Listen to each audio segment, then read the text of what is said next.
다음은 디지털 포렌식과 관련해서 영업비밀 내지는 핵심 기술 사건, 기술 유출 사건의 경우에 자주 등장하는 역공학 이슈와 관련된 부분을 좀 말씀을 드리겠습니다. 영업비밀 침해 기업의 소스 코드를 확보하기가 어렵습니다. 무슨 얘기냐면 A 기업의 그 소스 코드를 B 기업에서 예를 들면 훔쳐갔을 경우에 A 기업에서 B 기업을 상대로 고소를 한다든지 소송을 제기했다 하더라도 B 기업이 가지고 있는 어떤 장치의 어떤 소스 코드를 확보하기 어려운 겁니다. 즉 실행 파일은 확보가 가능하지만 소스 코드 자체는 확보하기 어려워요. 소스 코드가 공개가 되면은 그 회사의 모든 핵심 기술이 다 오픈되는 상황이기 때문에 소스 코드 자체는 확실하게 보안을 유지해 줘야 됩니다. 그렇기 때문에 비밀을 침해당한, 소위 말해 소스 코드를 침해당한 A 회사의 입장에서는 본인들의 회사의 소스 코드를 오픈시키더라도 B 회사의 어떤 그런 범행을 갖다 잡아내고 싶은데 B 회사에서는 자기네들은 오리발을 내밀면서 그 회사의 소스 코드와 우리 회사의 소스 코드는 전혀 관계가 없으니까 우리가 그걸 오픈시키고 공개할 이유가 없다라고 하면서 끝까지 오픈시키질 않습니다. 공개하지 않습니다. 결국 A 회사의 소스 코드와 B 회사의 소스 코드를 비교해야만이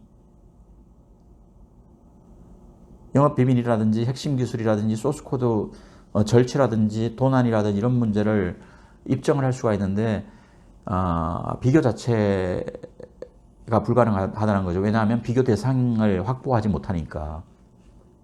그래서 이런 경우에 여러 가지 어떤 법률적인 시도를 저희가 해봤습니다. 그래서 예를 들면은 실행 파일을 갖다가 비교해 가지고 내지는 어떤 역공학적으로 어셈블리 코드를 갖다가 어셈블러 언어까지 이렇게 거슬러 올라가 가지고 비교해 보는 방법이라든지 이런 방법으로 시도를 해 봤는데 많은 어떤 법률적인 또 소송사항의 애로사항이 있습니다.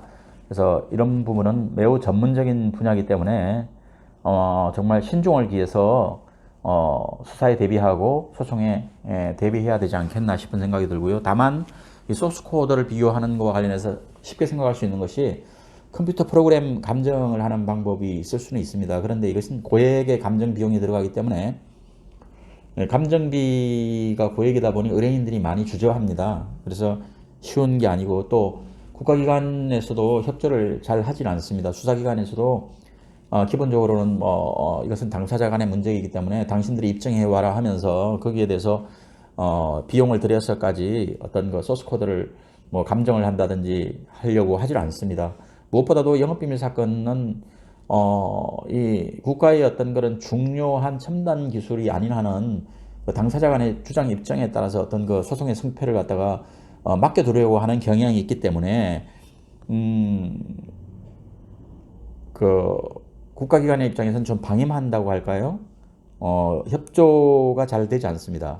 그리고 국가기관의 입장에서는 어떤 영업비밀이나 기술 유출 핵심 기술과 관련된 부분에 권리 보호 의지가 부족하다고 이렇게 볼 수가 있을 것 같습니다. 저희가 이 역공학 관련된 사례들을 여러 번에 걸쳐서 취급해 보면서 많은 어려움들을 많이 경험해 봤는데 또 나름 어떤 방법론을 찾아서 어쨌든 좋은 결과를 도출해낸 경우도 많이 있었습니다. 이 영업비밀이나 핵심 기술을 취급할 때는 디지털 포렌식 이슈, 그 다음에 역공학 이슈, 그 다음에 이디스커버리와 관련된 부분에도 충분한 어떤 이해를 할 수 있는 법률 전문가를 찾는 것이 매우 필요하고 적절한 것이다 라는 것을 말씀드릴 수 있을 것 같습니다.